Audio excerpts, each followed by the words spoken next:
Hello and welcome to my channel.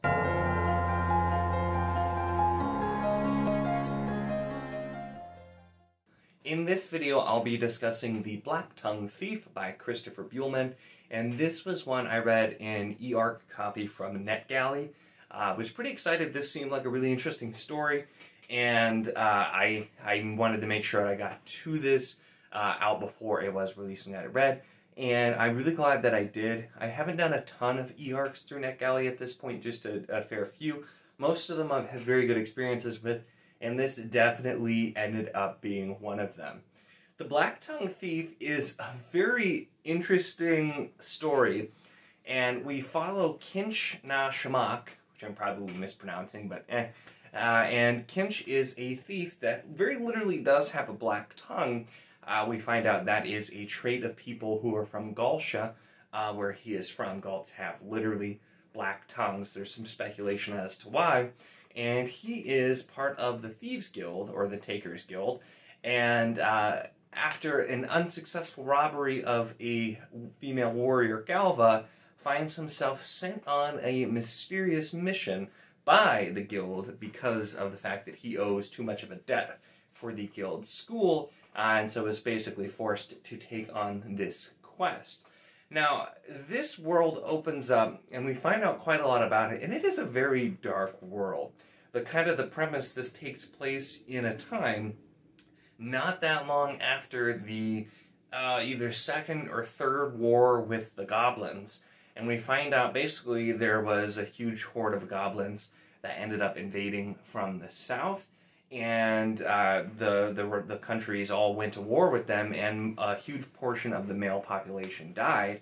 In the second war, an even bigger population died. So there are actually very few men of basically prime age that are still alive. There's a few who were too young, or a few who were too old.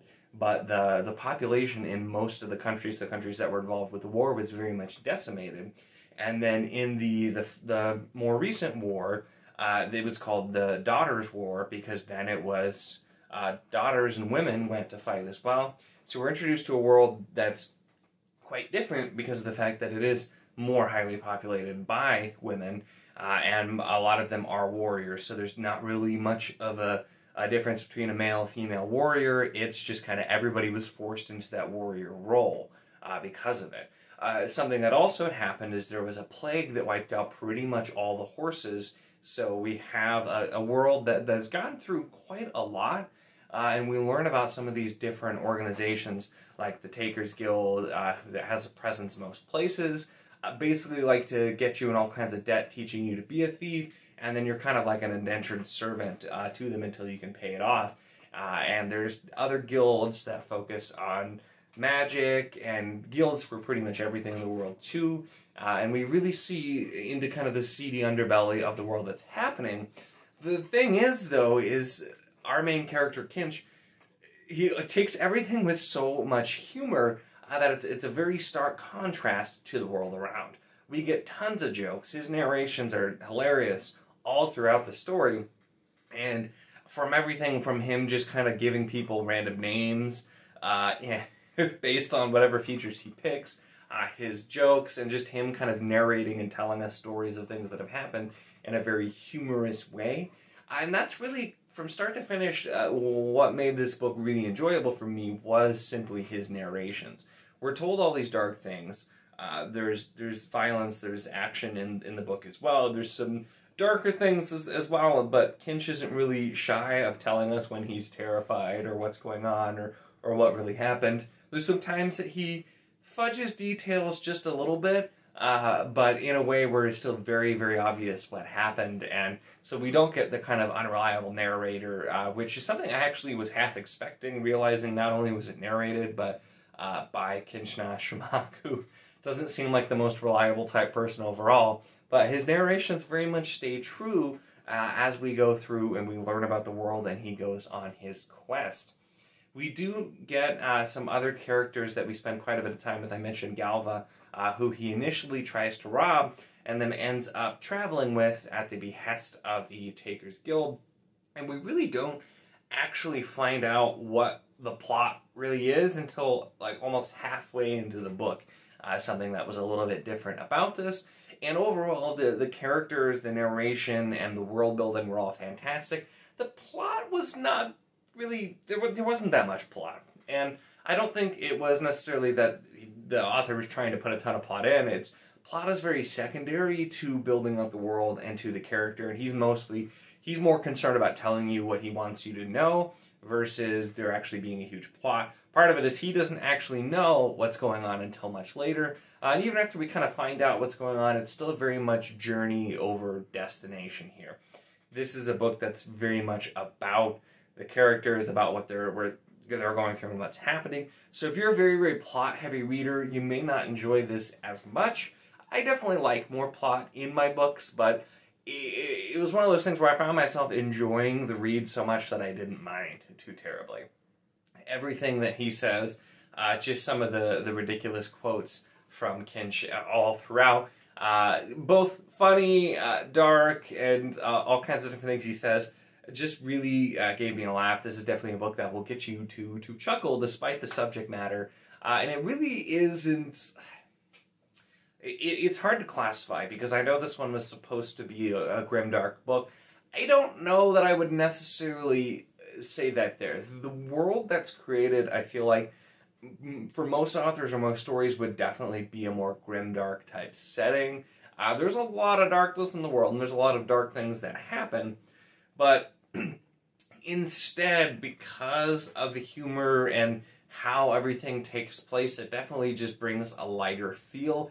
I honestly really liked the contrast between the dark, dark world and the plucky character of Kinch as well. It just kind of, it was a nice contrast to look at, and instead of kind of bombarding you with darkness like you might see in another book, which is definitely fine too. I'm okay with reading grimdark. I've liked some of the grimdark that I've read, and there's a lot more that I want to get into, so I'm not saying that as a negative.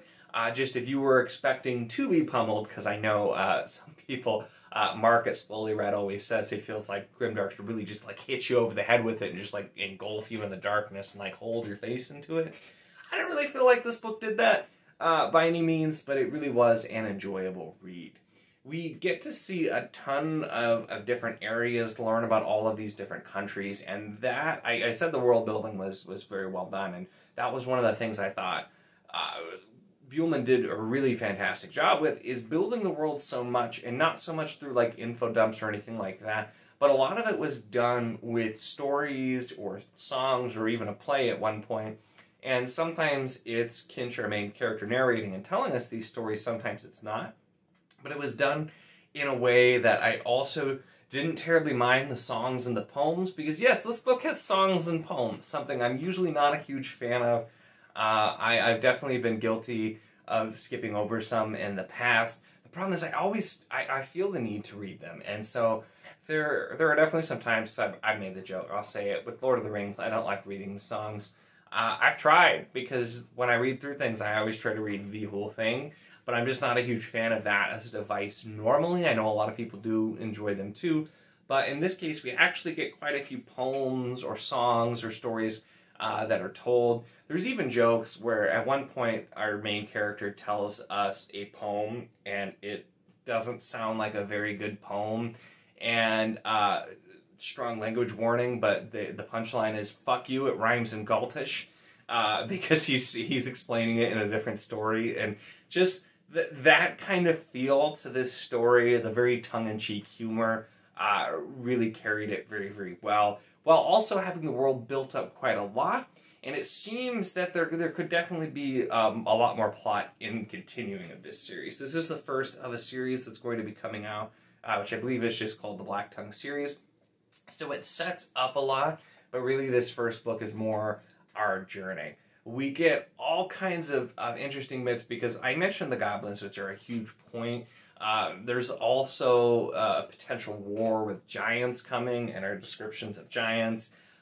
We've got some seafaring times where we see goblins sailing, as well as like all kinds of whales and kraken. There are giant warbirds. There are sorcerers that take human and animal bones and create all kinds of other things with them. And this is definitely a world with a lot of magic. It almost reads slightly more as a low magic world in a way, because it's just kind of something that's there, but it's not a massive theme. But we do have our main character can use some cantrips, like simple spells that are taught to thieves as well as others. There, the Assassin's Guild use magic more. There are magic guilds as well. And we find our character actually having to pretty early on meet with a witch, and ends up, as well, there's an older witch and then her young witch apprentice. So we have witches and wizards and goblins and krakens and trolls, or not, wait a minute, no, actually, I don't think there were trolls. There were giants, but not trolls. Maybe there'll be trolls in book 2, okay? Definitely a lot of creatures, and it's looking at these different countries. We get so much into kind of how those countries work as well. There are lots of different gods. There's kind of the all god that's pushed out as supposed to encompass everything. But we learn about all these different countries, their different gods, the way they work. There's one country, for example, where it's expected that everybody lies constantly, and people try to constantly be lying. And it's a weird device, but it just kind of worked. And so much about this book, I feel like there are definitely flaws. Like I said, being a lot of plot, not really happening. Some of the things where we just kind of don't know what's going on, so we don't question. There were some kind of twists at the end, which weren't mind-blowing, but they weren't super obvious either. It was well crafted. It wasn't overwhelmingly amazing, but just a very enjoyable read is kind of where I landed on this. So I'm not over the moon. I'm definitely interested to read the next book, or however many. I'm not sure if it is a trilogy or not. A lot of things are trilogies, so probably. But this is something I found myself enjoying. Just, like I said, reading the main character and everything that happens. We get to see him in so many different situations where he's fearful, or where he's trying to be brave, or when he's outsmarting or tricking people and robbing people, mooning after a girl, going through all kinds of mobster negotiations. There's just so many different things that happen along the journey, and that's really what kind of keeps the book going for me, and why I did enjoy the read. Really, this was a book that I think if you like humor, you're okay with. There's definitely a lot of vulgar humor, some dark humor, biting humor in there as well. Like I said, it's got a lot of the humor contrasting with the actual dark world. A couple of things that this reminded me of a little bit with some of the feel, and one of them was actually pointed out to me when I was describing it. I'm like, that's right. But Scott Lynch's Gentleman Bastards series, that had the kind of the dark underbelly part of the world involving, of course, thieves, and there's a thieves guild in there as well, also with a lot of humor. But the humor went a little further, I feel like that, and that's where it reminded me a little bit of Brent Weeks' sense of humor in Lightbringer, where that's also, there's a lot of dark things in there, but his sense of humor with some of the vulgarity and everything in there as well. So kind of, those are the pieces that it reminded me of with the feel of the book a little bit. It's pretty different from both, because I've read the books for both of those series that are out, and I'm not saying it feels exactly like that. Gentleman Bastards, for one, was much more low magic than this, and Lightbringer was much more high magic, so this is kind of in the middle, but that vein of kind of smart-ass character with witty dialogue and just interesting stories, interesting things happening as well. Like I said, if you're super plot-driven, this may not be the story for you, but it's 400 pages, I want to say, so it's not too long. If this was a 700-page book, I'd probably be saying something very different, because if there was that little plot in that long of a time, but for a 400-page book, there was a plot. There were events that happened in an interesting way. It just wasn't nearly as developed. But like I said, I kind of think that was not what the author was going for. The way it reads, the plot is very secondary. Every time we are going somewhere with the characters to move the plot along, we're going to probably spend more time with Kinch telling us about it, or explaining things he did there, or stories about the place, because he's narrating and he's telling the story, and so it's more about what he wants to tell you and what's going on, versus, like I said, the actual plot, which even he himself doesn't fully understand until much later in the book. So it was an interesting way to write it for sure. But really, like I said, I did enjoy this book, and this is one I will be looking out for the others as they come out. I'll probably get a physical copy of this at some point too, since I read the eARC version on my Kindle, and I generally like to collect physical copies of books that I enjoy, especially when there will be more coming out at some point as well. So definitely interested to continue the series. But really, those were my thoughts on the Blacktongue Thief. Let me know if you are planning to read this book, or if you're somebody else who got an eARC, because I know I've heard a few on Discord who are going to be reading it early through NetGalley as well. Let me know your thoughts on it if you agree or disagree. If you are planning to buy the book, I will put a link down where you can get it. It'll be an Amazon affiliate link, so I get some sort of small commission if you do purchase through that link. If you're going to be buying the book, either if you were anyway, or if you were convinced by my description of it, then by all means check that out. Also check the links in the description for the Discord if you want to join and talk more about books there. Make sure to give the video a like, and of course, if you want to see more of my content, then make sure to subscribe.